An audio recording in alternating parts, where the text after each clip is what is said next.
The afternoon sun filtered through the windows of Miller's Market, casting long shadows across the worn linoleum floors. David Harrison stood in line behind a woman whose shoulders seemed to carry the weight of the world. She was perhaps in her early 40s, with tired eyes and hands that trembled slightly as she counted coins on the checkout counter. David was 58 now, with silver threading through his dark hair and lines around his eyes that told stories of both laughter and loss. His daughter Emma, 16 and bright-eyed, stood beside him, her arms full of groceries for their weekly dinner together. It had been just the two of them for 5 years now, since cancer had taken his wife Margaret.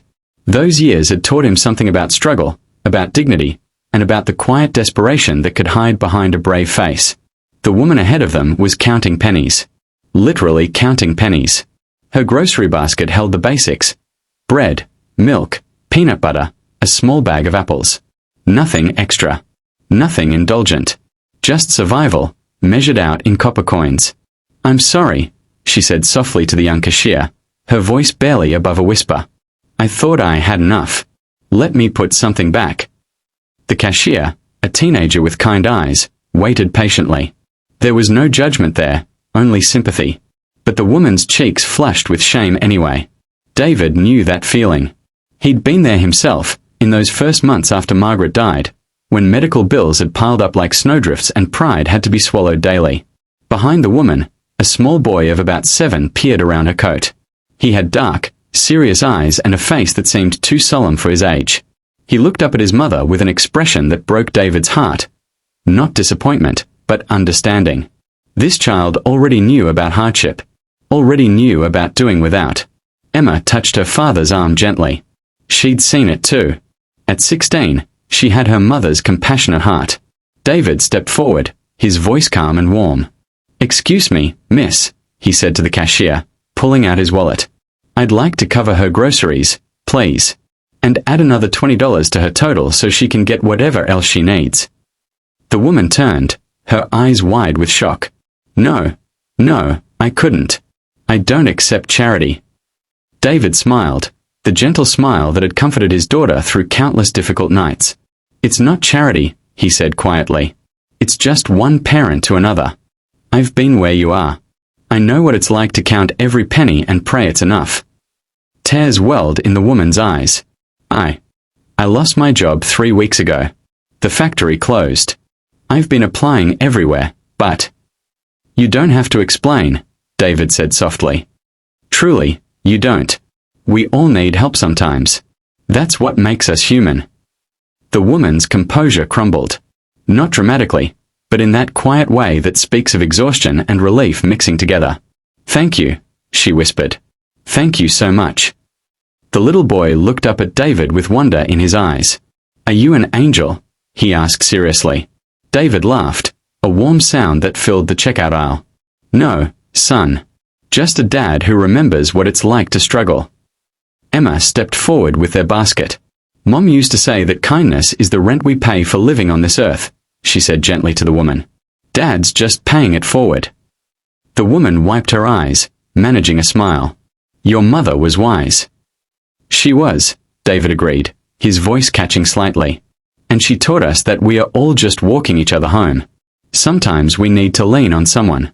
Sometimes we get to be the one someone leans on." As David paid for both orders, the woman gathered her groceries with trembling hands. The little boy held the bag of apples carefully, as if they were made of gold. Before they left, the woman turned back one more time. "My name is Rachel," she said. "Rachel Morrison. And this is my son, Tommy. I won't forget this. I promise you, when I get back on my feet, I'll pay this forward." "I know you will," David said with certainty. "That's how it works. That's how we take care of each other." As Rachel and Tommy walked toward the exit, the cashier blinked back tears. Behind David, several other customers in line were wiping their eyes. An elderly gentleman in a cardigan cleared his throat roughly. A younger woman clutched her purse to her chest. "Your wife must have been something special," the cashier said to David as she rang up his groceries.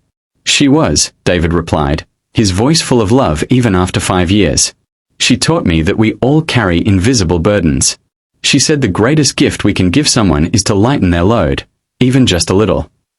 Emma linked her arm through her father's as they walked to the car. Mom would be proud of you, Dad. She'd be proud of both of us, he said, pulling her close. Kindness isn't about grand gestures. It's about seeing someone who needs help and having the courage to offer it. That night, as David and Emma prepared dinner together in their small kitchen, his phone buzzed with a message from an unknown number. Rachel had somehow gotten his information from the store. "Thank you for reminding me that there's still goodness in this world," it read. "You saved more than my grocery bill today. You saved my hope." David showed the message to Emma, and they both smiled through their tears. Outside, the autumn evening settled over their neighborhood, cool and peaceful. Inside, father and daughter shared a meal, grateful for the reminder that love and kindness ripple outward in ways we can't always see. Sometimes the smallest acts of compassion create the biggest changes. Sometimes, $30 and a kind word can restore someone's faith in humanity. And sometimes, being human simply means recognizing ourselves in someone else's struggle and reaching out a hand.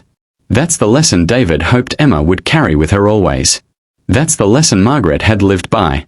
And that's the truth that was passed from one struggling parent to another on an ordinary Tuesday afternoon at Miller's Market. Kindness costs us nothing, but it's worth everything to someone who needs it.